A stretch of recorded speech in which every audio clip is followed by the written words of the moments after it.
So let's get going, and I want to dive right in. So today's landscape of rapidly changing priorities and threats and apps, has set new expectations. The citizens that we support, the airmen, the soldiers, the sailors, the Marines, our customers, they all expect different digital services and capabilities, and we are forced to uncover and to discover new ways to streamline delivery, to deliver applications and systems that are secure and protected, and they want it faster than ever before. And so the question to the panel, we maybe start with Bill. How are you seeing the Air Force addressing the DevSecOps challenge? How is that evolving in your world? Sure. I think for us, it is very much the pace of acceleration and the urgency is predicated on the new operating environment that we're in. So in decades past, we had the luxury of having economies of scale and systems approaches and platforms approaches that are able to dominate our adversaries. And what we're seeing with cyberspace operations developing as an area of persistent engagement, we realize that we need to be able to have agility and adaptability on top of our ability to have global scale and mass. And so we not only need to have the best aircraft in the business and the most aircraft in the business, but we need to be able to respond with speed and agility to the threats that are in front of us.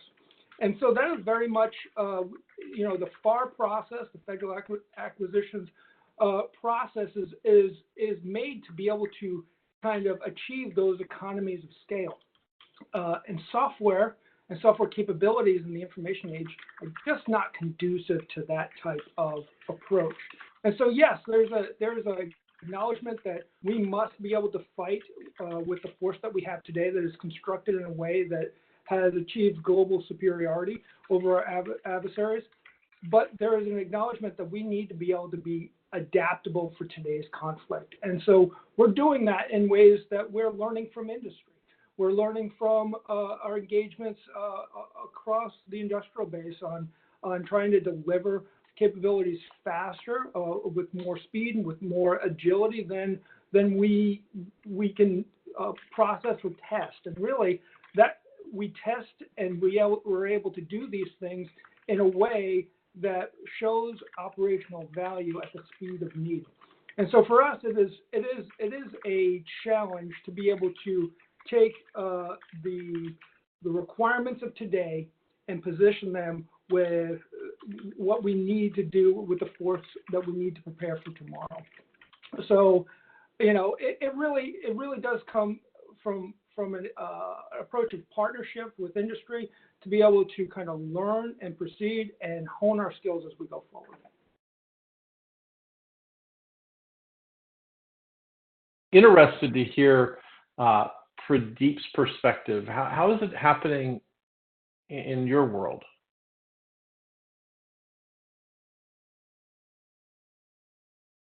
Pradeep, we're not hearing you, or I'm not hearing you. Is it me or Pradeep? Can you hear me? I can hear you. Okay, very good. Well, Bill, actually, Harold, why don't you go ahead and talk for a few seconds while Pradeep does his headset. How do you see this happening in the world where you're supporting government organizations, Harold? Yeah, to talk to what Bill was talking about, I think when you look at Capital One and Air Force, the speed to mission is critical in both. For Capital One, it's being able to deliver to the features of their customers faster to outpace their potential competition. And the Air Force, it's being able to project power and strike quicker. So in both those instances, it's delivering capabilities to users faster, cheaper, quicker, and more secure.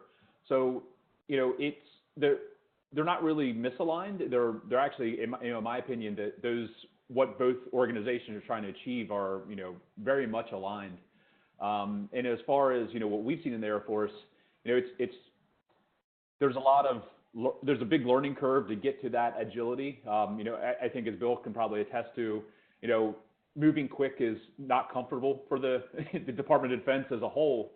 And understanding that a lot of that risk management framework, the RMF that people reference, And a lot of that can be automated. There are extensive tools out there that can be plugged into a continuous integration, continuous development pipeline at this point, where we can remove human error in rapidly field solutions. So something that might take a human 2 weeks to vet, a team of people, we can achieve that, in 10 minutes in a build process, going through a continuous integration, continuous development pipeline. So it's a lot. From my opinion, it's a lot for executives to get over that mindset of we actually need to be having humans do this, to where we can automate it and then repurpose those people for additional features or skills or what have you to accomplish that mission. Thank you. Right. Pradeep, how are you doing? I think, Pradeep, we're still having a little bit of an audio challenge. It was working earlier.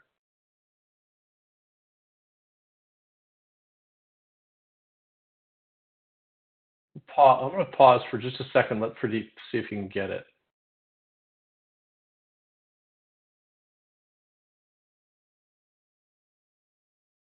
I hate these moments. It happens in a webinar half the time. I've seen these things happen. It's normal, though. You're on mute right now, Pradeep. There you go.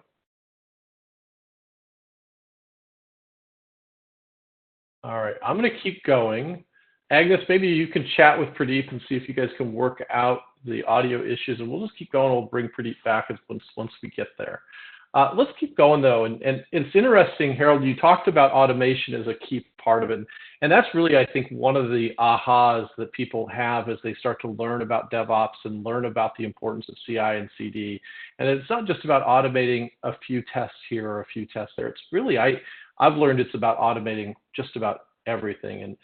And so how are we seeing that, Bill, in the Air Force, how do you see that as a CTO of automation, streamlining security and streamlining? Pradeep, how are you? Are you back? Yeah, I'm back. Can you hear me? I can hear you. Great. We'll come back. Let's go back to you, Pradeep. How is the world happening in Capital One? Tell me about DevSecOps in Capital One and how is it changing your world and the world of software development in financial services? Yeah, sure. Hey, sorry about that. I don't know what happened. No problem. Yeah. So it's like this, that just like any other financial company, we are facing many challenges, and they're different kinds. So we are addressing SecDevOps by standardizing SDLC processes and also standardizing the tooling that is used for those processes. So SDLC should be based on consistent tool set for developing, deploying, and delivering code. So if you do not have standard tools and you do not have standard processes, then implementing DevOps and hence the SecDevOps on top of it is going to be harder. So, lack of standardization will result into weak DevOps and multiple versions of DevOps. So in this situation, implementing SecDevOps is a big challenge. And just like any other large organization, so we also go through mergers and acquisitions where we acquire small companies, small businesses. So as new companies are integrated and the IT departments are onboarded, so the SecDevOps team needs to work with the DevOps team and follow their schedule and make sure that the security controls and security scans and security tools are automated into the new IT group as well. So the second challenge that we are facing is the speed and accuracy. Some agile sprints are done on the weekly basis and some even on the daily basis.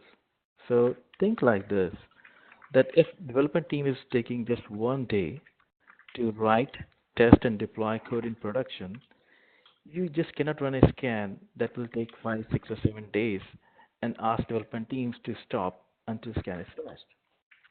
So security scans need to be incremental and hence faster. So what we have done is that our security controls detect the change and only perform the incremental scan. So this way we are able to match up the speed of Agile. And another challenge that any other company can face is the false positives. So these tools, they need to be optimized. They need to accustom to your environment, and they need to understand the compensating controls that you have before they produce the results. So high rates of false positive is another nuisance that security engineers should be aware of. And if you do not keep your false positives to minimum level, you're going to lose confidence of developers. So I'll say that do not go with a big bang approach. You need to start small and start sound. Ensure that there's a good quality in your results and developers are understanding your results before you increase the scope, before you increase the depth and breadth of your scans and the security solutions that you're building into your DevOps. So in Capital One, we are shifting left. So we have security controls built into earlier life cycles, earlier into the life cycle, like requirements, design, and coding. So we are fitting security the way engineers think and work. So our security controls are more iterative, they're incremental, they're automated, repeatable, easy to use, and we are integrating security controls in such a way that allow engineers to fail fast and fail early. John, over to you. All right, I'm back, and I apologize for the little noise in my background here. I think I have an audio issue here too. But Pradeep, thank you. That's really interesting about shifting left and integrating controls and allowing developers to get fast feedback. And I think it plays into automation and the use of the pipeline, which is really where we were going to go next. And so, just nice flow leads to Bill. How do you see that automation of the pipeline and what Pradeep talked about at Capital One? How do you see that working within application delivery and as you see it happening within the Air Force? No, it's a great question. I think, Pradeep, I think you hit on it. It's about standardization, and it's about baselining. And so within the Air Force and within the DoD, we have baselines and we have standards, right? And a lot of that is system-centric, and there's system architecture and design. On the business side, on the information-based side, there's not a cohesive set of architectures that allow for the merger of all the facets that we're trying to converge. And so as we look at DevSecOps, we're looking at how we provide that baseline level platform. And it's an interesting story because it really starts with something as simple as standardizing around terms. So if I say the word platform to the Secretary of the Air Force or the Chief of Staff of the Air Force, platform to them actually means something that's stovepiped. A single platform provides a single effect or a single set of effects. Whereas we in IT believe that the platform is a unifying vehicle. And so really it does start with the only way you're able to automate properly is to start defining what that architecture looks like, to start defining what those APIs look like, what your data sets look like, and really start exercising in that space. And really understanding that you're not going to get it right the first time. And really learning from industry partners, learning from, for us, our brothers and sisters services, and our joint partners to say, hey, the way you were able to take that information source or that sensor feed and throw it into this data repository and extrapolate it out with these sets of applications was the right type of tempo for this operation. However, that might not meet the criteria for the next operation. So be able to have that flexibility to be able to do that. But I guess for us, as we go down this, it starts with the definition of terms and unifying our architecture so we can start standardizing tools. Harold, what do you see thank you, Bill. And Harold, when you see the use of automation and standardization and consistency of delivery, how is that helping to address the challenges of working in regulated environments, to working where there's expectations for whether it's having an ATO for an application to go live or meeting the compliance and regulatory requirements that exist that Pradeep talked about, giving developers fast feedback? How do you see people solving that? Ooh, that's a tough one. I think it's evaluating what are the desired outcomes you want. Do you need code scanning in there? Do you need dynamic application testing, fuzzing? I think it comes down to assessing what is your risk of what you're trying to deploy. There's a mobile application to request a tee time at a golf course is a lot different than a maintenance application that has technical orders about the F-35 aircraft. So what outcome do those tools give you? I think in several instances, it might be appropriate to have multiple dynamic application testing tools or multiple code scanning tools that give you a different view of the outcome. So, I think it's incumbent upon, people like Bill to say, here's the outcome we want. We're not necessarily saying this is the exact tool that you have to use, but here are a set of tools that could give you that outcome of, we're going to use, I'm going to harp on dynamic application testing. In the mobile space, you have the big competitors are Now Secure and CryptoWire. So, maybe one of those tools fits your mission, maybe both of them fit your mission, but, I don't believe that the DoD should be saying you have to use this exact tool, but here are a set of tools that might satisfy your mission needs. So, by leveraging those sets of tools, by building your pipeline to have that continuous integration, continuous delivery, now you can automate that step from code check-in to automatic deployment. Where we're trying to go as a company as Monkton is, as soon as I check in code into GitLab, somebody reviews it, it should just automatically deploy to production. I know that's a big change for organizations like the Air Force, but as you progress through that, there's, I think we're going to see a lot of takes from industry like Capital One, like those bigger Silicon Valley organizations that ship code daily. I know Kessel Run, as Bill brought up, I think somebody posed to them, can you guys update the web application 10 times a day? And they did it. That's a big change from big Air Force where, you have to go through, here's your assessment, it's going to take a month to deploy, and then you plan out your deployment a month later. Or, that just doesn't work in 2019. It's, our adversaries are iterating a lot quicker than we are. If we're stuck to a 1 month deployment cycle, we're already behind, in my opinion. Completely agree. And, the velocity that we have at GitLab, we're deploying to our website 120 times a day on average for the last 30 days.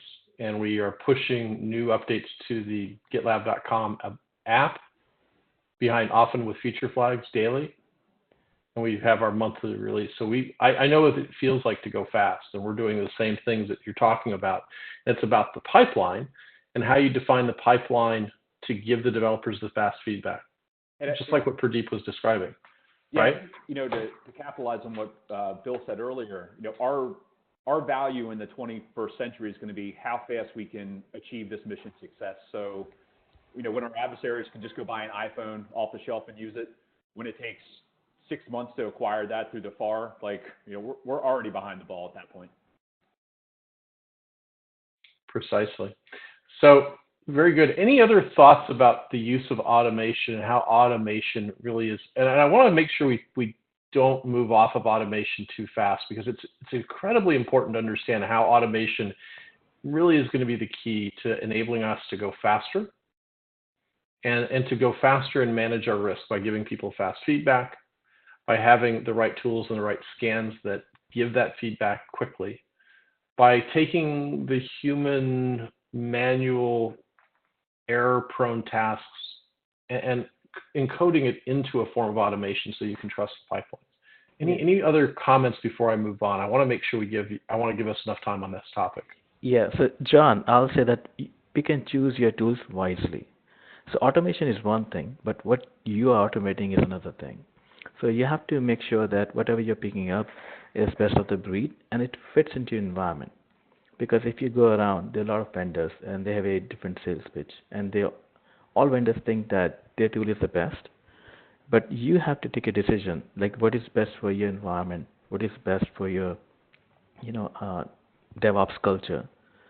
So in this case, what we do is we always do a pilot first. So we do a POC, and we have our own test CI/CD pipeline where we pilot it on real applications, but in a test environment, and we compare multiple, and we get the feedback from developers, and then we implement it. So we go slow, and once we automate, then we go fast. So you have to be slow in picking and choosing the right tool for your dev environment and make sure that the developers understand. So scanning is one thing, and making sure that someone is looking at the results, understanding it, and fixing vulnerability is another thing. So we have to make sure that developers are comfortable with the guidance, they're comfortable with the remediation. And one more thing, what we have seen is that if you implement n number of tools, if you automate n number of tools, there will be n number of guidance and there will be n number of remediation advices. So that makes the life of developers harder. They don't know which one to look for.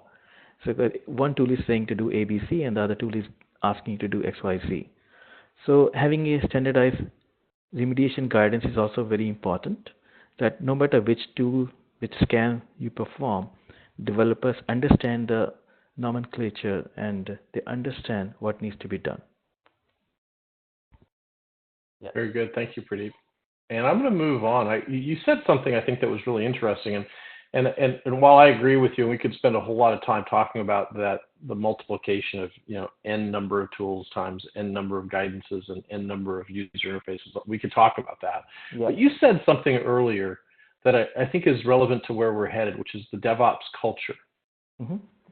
And you talked about the DevOps culture at Capital One, and I think that one of the biggest challenges that IT leaders and business leaders face is the transformation of the culture of the past, which was one in which we had checkpoints and gates and all sorts of stages to control and to manage risk. So we had the illusion of control. So, and the DevOps culture is one of fast feedback and moving fast. How do you see your organizations driving leading that transformation, driving the transformation of the culture?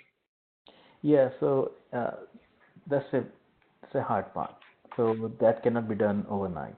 So it's a gradual shift, and education and training play an important role here. So you need to educate your developers that security is as important as delivering a function or feature into the market.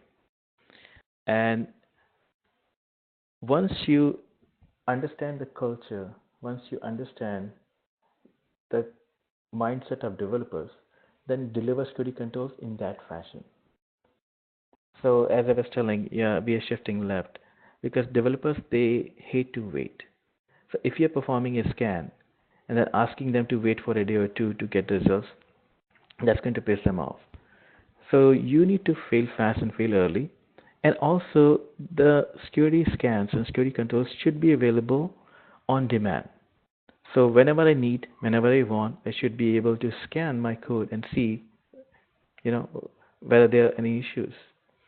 So it's a combination of multiple elements. One is the business need. Then business is dictating its own terms. It's telling you that, hey, you need to go to the market fast. And in order to support business, the DevOps is adopting, right? So they are changing their tool set, their processes, their SDLC, so that they can meet business needs. And then we have to meet developers' need, the development team's need, so that we can interlock our steps. And as they are moving, we need to move along. So we need to have a dedicated team that can understand the DevOps technology, the tools that are built in, and then look into the security set and what kind of security tools exist which can match the speed and accuracy of DevOps. And what we are also doing is that if you tell developers not only what needs to be done, but how it has to be done, then they love you. Because often what we have seen is that the security scan and these security teams, they just slap security requirements on developers and say, hey, go and fix it. But there's no standardized solutions. There are no standardized security design patterns. And due to that, these teams come up with different solutions. So there's the same problem, but n number of teams are coming up with n number of solutions because there's no clear guidance.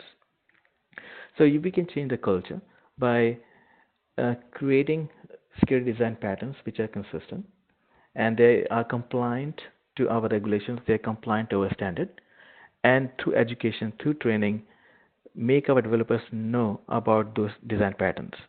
So once our developers adopt and use those design patterns, they're automatically compliant to the regulations, to the standards that we have, because our solutions are taking care of it.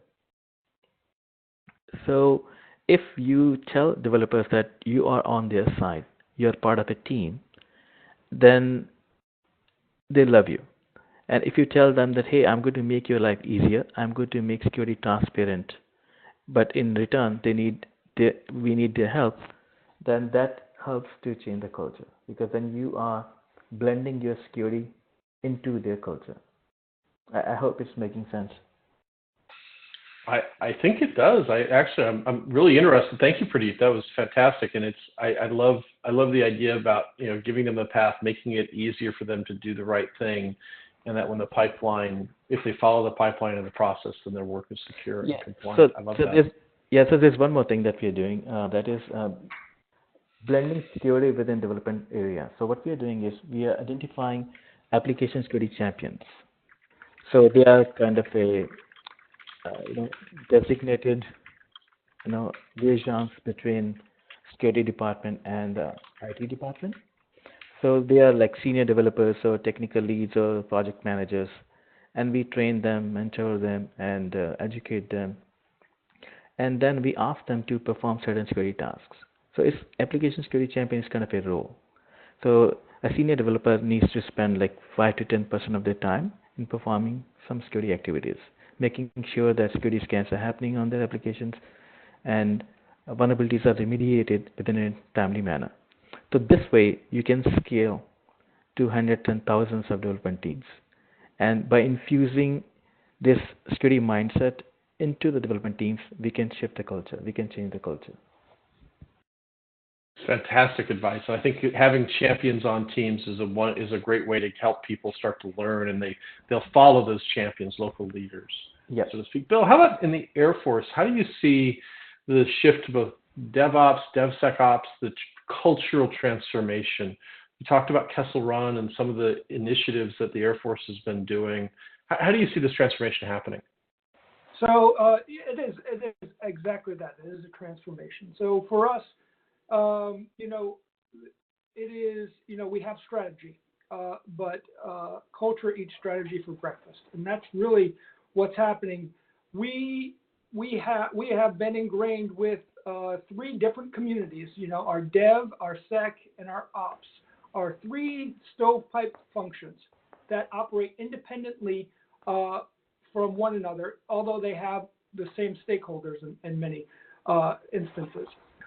From our development side in the Air Force, we typically buy software as part of a platform, and we enter into a contract, and that has a support tail with that.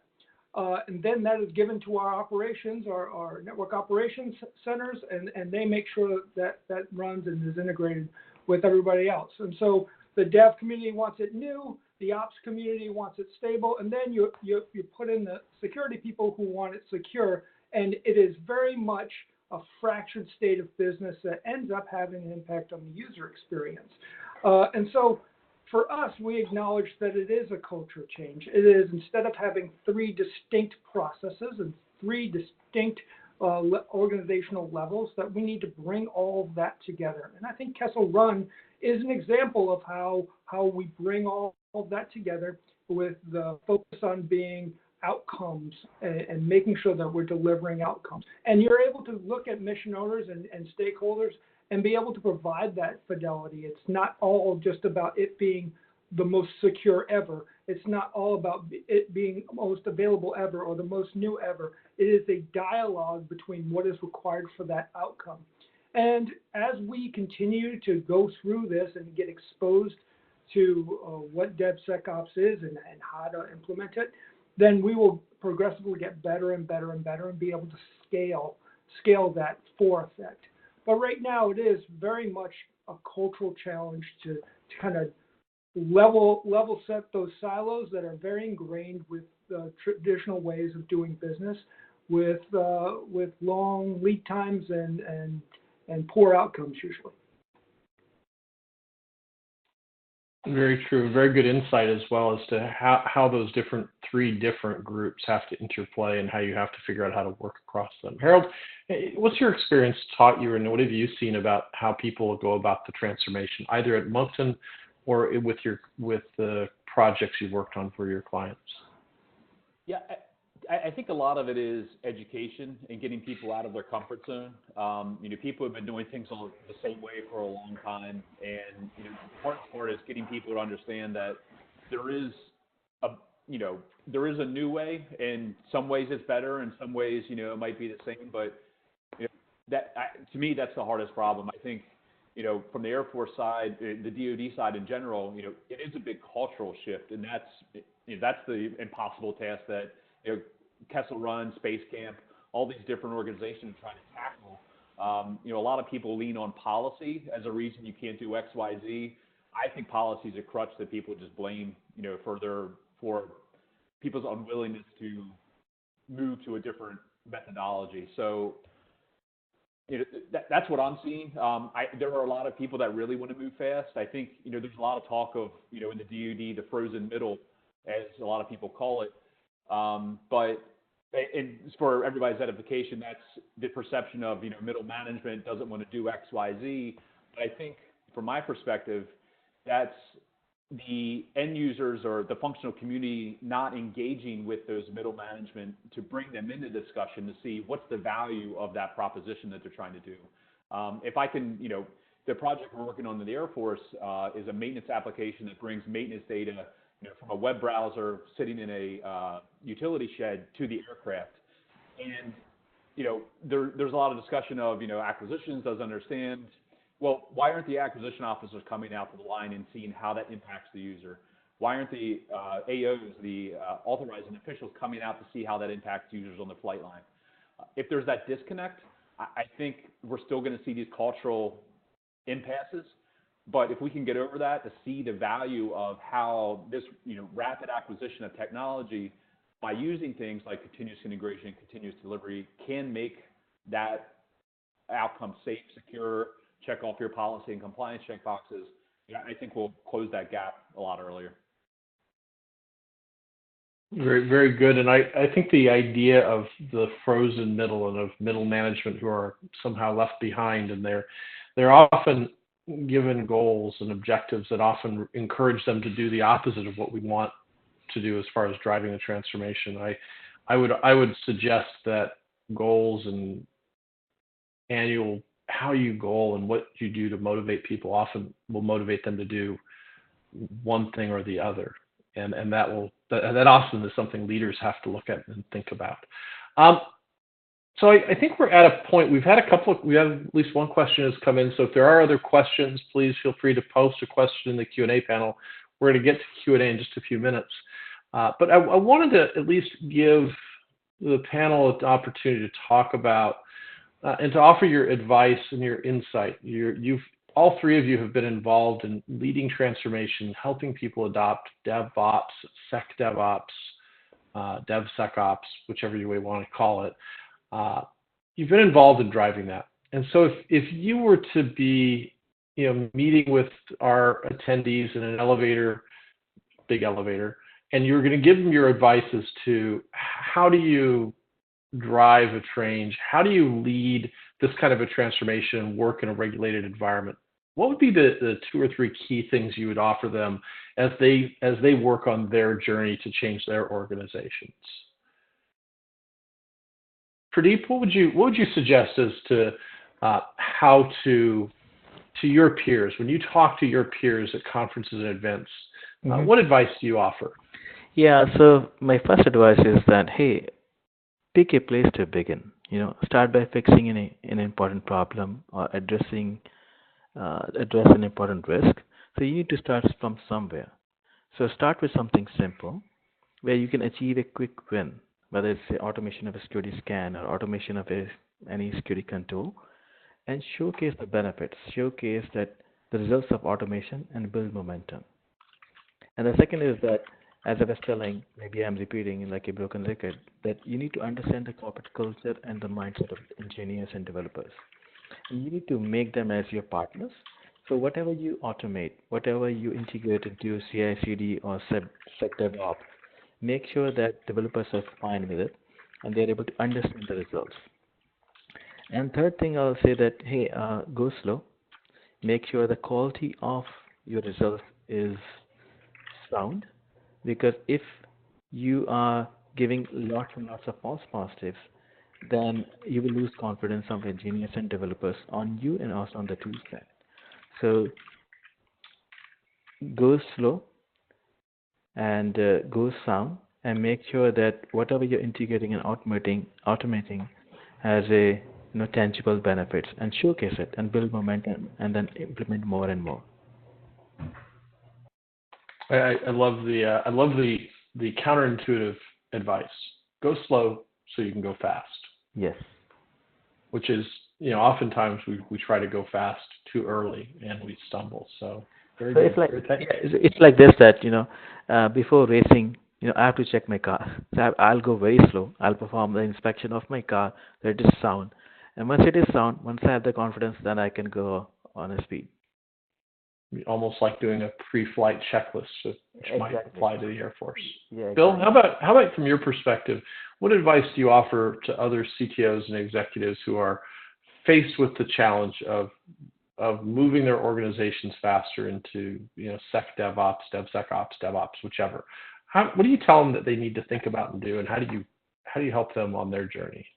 So that's a good question, because first of it is acknowledging what you're trying to get accomplished, and especially within the DoD and within the Air Force, we're very much in the midst of digital transformation. And even though that's an overused buzzword, it's very much true. So every engagement, every meeting that I go to is predicated by that kind of movement happening. It is a sea change of what our processes are today into what they will be or what they need to be tomorrow. And so what we in the Air Force like to do is we like to do a lot of reorganization. But what we don't necessarily do is change our processes after that reorganization. So you have a lot of remnant processes. So what I would say is that most of our successful ventures, when we're successful with change, are based on outcomes. And so here's three things that I would say. One is you have to show operational value. And you do that by starting small. You start small and you show that the way that you're implementing something, or the tool that you introduced, provides something that's tangible and has operational value.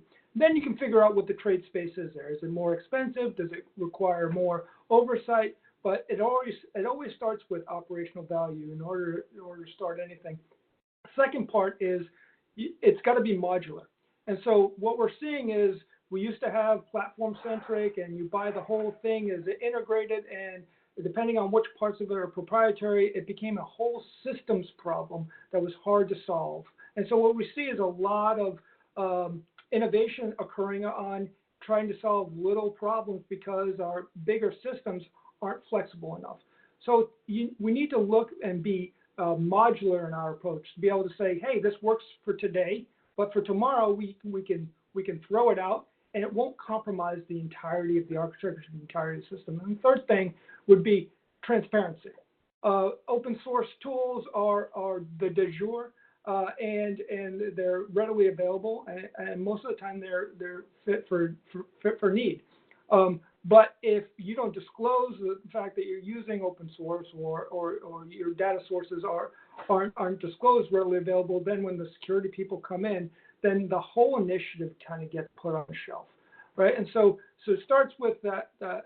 In order to be successful, you must have that transparency. So I would say the value, modularity, and making sure you're transparent is really what's going to drive DevSecOps into the future and provide that culture that we need to pivot to. Fantastic. Thank you very much, Bill. I love seeing the parallels evolve as we offer insight. Starting slow and showing the value, focusing on that. So it's really, really cool. Harold, to you, sir, what's your input and your thoughts and your advice to other leaders? Yeah, I think you both the other gentlemen stole a lot of the thunder, but I think they make great points of, don't boil the ocean. If you try to tackle the whole problem at once, you're just going to fail. And it's going to take you multiple years to do that. But, adopt the agile approach. Pick off one piece that you can take care of and build upon that. Stand up, maybe your first step is just standing up something like GitLab and getting it working, getting code checked in there. Maybe your second step is adding code scanning. Maybe the third step is that dynamic application testing. But if you try to do all that at once and get it perfect, you're the outcome success probably isn't going to be all that high, or it's going to take you years just to get that first capability out the door. And I think, what I've seen is, there are a lot of naysayers out there looking for you to fail. And I don't think failure is failure is a good thing. And we don't get to where we are without failing. The first jet engine airplanes, a lot of them crashed, but we wouldn't be flying around the way we are today. So they're going to look for how you fail, and they're going to use that against you. So, be strategic in how you are failing. So when you get to that success, you can build upon it. I think one thing we actually saw in the last week, is a lot of these services we're starting to use are being more interconnected. We're using CCE, the cloud computing environment. We're using GCDS from DISA. We're using DMUC from DISA. These are multiple different services that are helping deliver the mission. And from our perspective, I don't think we've all tackled the interconnectivity, the configuration management changes that go into all those services working together. So, big things like that are going to be difficult for everybody to manage. And it's, incumbent upon all of us to work together. We're all a team. It doesn't matter, if you're a contractor or government, if you're Capital One, we're all working together and trying to achieve the same outcome. So I think a lot of it, from my perspective, is, getting people to understand that, we all may have different competing priorities, but our end goal is all the same. And the security people, the know people, they're looking out for their programs, their best things, but it's part of that education of getting people to understand there is a new way to do things. There is a better way to do things in 2019. And I think education, having people understand the value of what you're trying to do, really is going to become a lot more important. Thank you very much. That's useful. And the thing I appreciate about a lot of what you've said in your advice, and it's similar advice I've given people as I've given presentations and talks. It's about moving faster. And one of the things we do at GitLab, frankly, is we believe in what we call minimum viable change. And it's one of the things that unlocks our ability to go fast. I've done webinars and talked about what we do. And we really break down our changes into the smallest incremental change we can. And then that runs through our pipeline. And we go live with small changes all the time, because it's easy to go faster. It's easy to get feedback. It's easy to get aligned around that. And it's a very difficult way of thinking. But once you get your head around it, I'd never go back to writing, to doing long form anything. It's all small and incremental. And that really is one of the things that helps us to go so much faster. So I think that's really awesome advice and insight. We have a little time for some questions, and I'm going to read the questions out loud, and we can hear your insight and your thoughts. Early on in our conversation, we had a question. Is it SecDevOps or DevSecOps, or, I've heard it both ways. Can it please be standardized? And we talked about standardizing terms earlier. What's your thoughts on the terminology? I've heard DevOps, DevSecOps. I've heard all of the different varieties of it. We've even used some of them on this call. Thoughts on that term? I think people are going to call it whatever they want in the end, but as long as you're, from my opinion, as long as you're getting the point across of, as Pradeeb was saying, shift security left, it doesn't really matter. As long as you're getting to where you need to go, I don't think the acronym really matters. Yeah, it's funny. I was talking to John Willis and Alan Schimmel, DevOps.com. They started the DevSecOps conference, the DevSecOps days, and their comment was that until they called it DevSecOps and inserted security in the middle of it, they couldn't get anyone to apply or to submit papers on the topic of security. It was only after they changed the label did all of a sudden people show up with security stories. That was their insight on that. Yeah, for us in the Air Force, I think that when you add the security in the middle, it becomes culturally palatable to the rest. Because again, we have three distinct communities, and if you leave one out, then you end up having some aversion through to the rest of the process. So for us, I think Dev says, hey, speaks to the need to be able to actually develop not only the ability to produce software, but be able to do it securely, and then to operate it through the life cycle. So I prefer DevSecOps because I do think it's kind of a left to right kind of perspective, and it helps kind of speak to our community stakeholders. Yeah, so I also prefer DevSecOps. It's just that sometimes the security enthusiasts, they think that security is first, and then they call it as SecDevOps. But to Harold's point, it doesn't matter. As long as you can convey the point, I think it's just a term then. So, but in our documents, in our lingo, we use DevSecOps in capital one. Very good. Thank you. Very much. And I use the terms, I will use them interchangeably depending upon the audience. Sometimes I'll do it to make a point, but generally I use them interchangeably.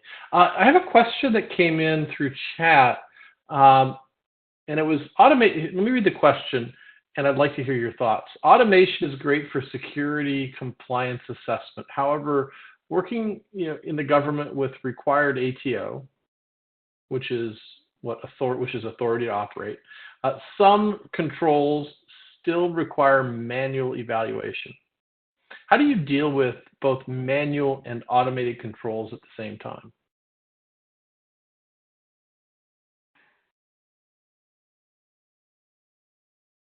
Is Bill talk? I think Bill's talking. Hey, Bill, you're on mute. Try that. Is that better? Yeah, Okay. perfect. Yeah. So for us, you just missed us some gold there too, and I apologize. So for us, really, there's an acknowledgement that the RMF process, the risk management framework process that we're going through from a systems and an enclave approach has some deficits, and especially one of those deficits is the ability, one is to do anything with speed, and two is to provide real-time status or real-time indication of how secure a system or enclave is. And so, yes, right now, because culturally our organizations are kind of organized, trained, and equipped to be able to produce an authority to operate, manual controls are very much part of that equation. Specifically, it's kind of like case law.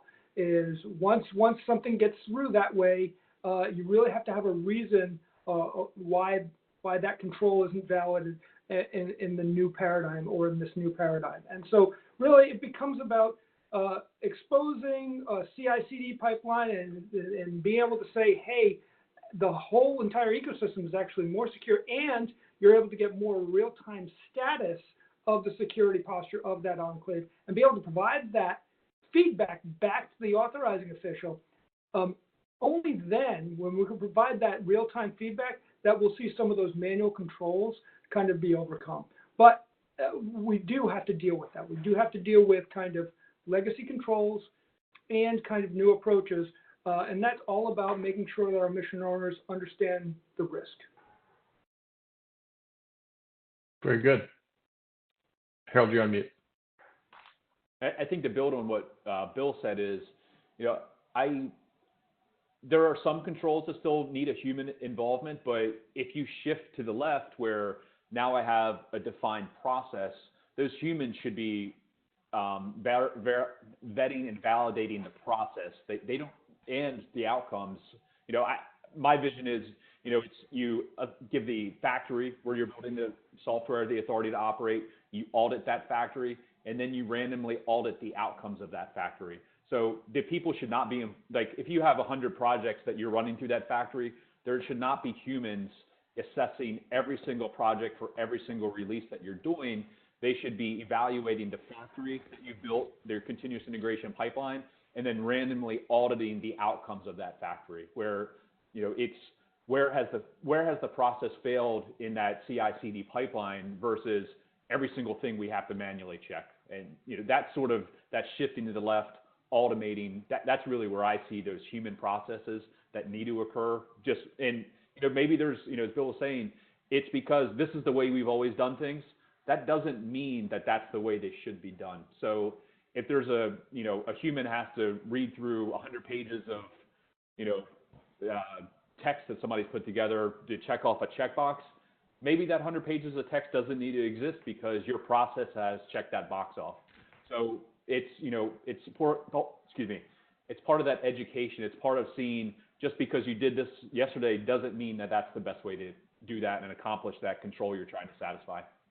Harold, I think that's a really good point. And really, I wanted to kind of reattack that because I think you're exactly right.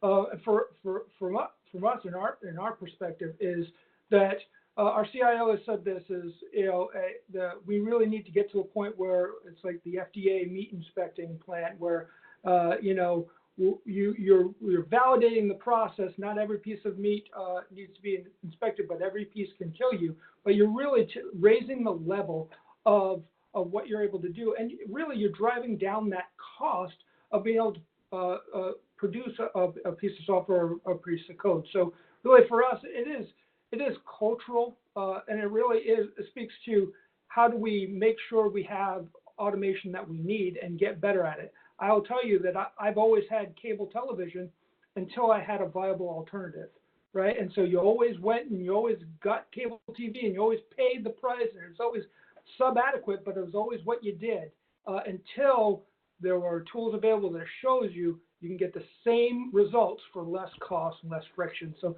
that's the kind of outcome we need on the security side as well, is to be able to provide those authorizing officials with a viable alternative. Yeah, and we also perform these manual assessments and manual security scans as out-of-band assessments. So think like this, that we are in the business of managing risk. The attackers, they do not always use automated scans, right? So we need to emulate adversaries. We need to see what's the risk, what are the latest threats, what are the latest TTPs, the tactics, the techniques and procedures used by attackers, and whether our existing automated tools can detect it, can find those kind of vulnerabilities or not. And for that extent, we perform some red team operations on our asset, where we think like an attacker, and not only we just look into the technology, we also look into the people, processes, and technology to see how an attacker can get into the bank. So there are few things you cannot automate. You cannot automate the human behavior. We try to perform some phishing attacks on our employees and see if they can fall for that. And then using their lack of knowledge or using their ignorance, can we get into the bank and can we exploit anything? So we perform these kind of drills also from time to time. So even though automation is good, but automation can only secure or can only manage risk up to a certain point. And after that, based on the risk, based on the threats, sometimes we have to perform manual assessment as well. That's awesome. Fantastic. Thank you all so very much. And we're really at the end of the hour. If we didn't get to your questions, I'll make sure we follow up in the email, and we'll see if we can get answers to the questions that are outstanding. But I want to respect everyone's time, and we've had I think a fantastic conversation. I want to start by thanking everyone. Thanking all of you who attended the session. I think it was very helpful and educational. I've learned along the way, and more specifically to our panel, Bill, Pradeep, Harold.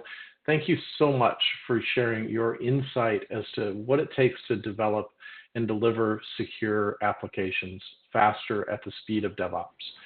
Today's webinar, I've been happy to be part of today's webinar, to host today's webinar.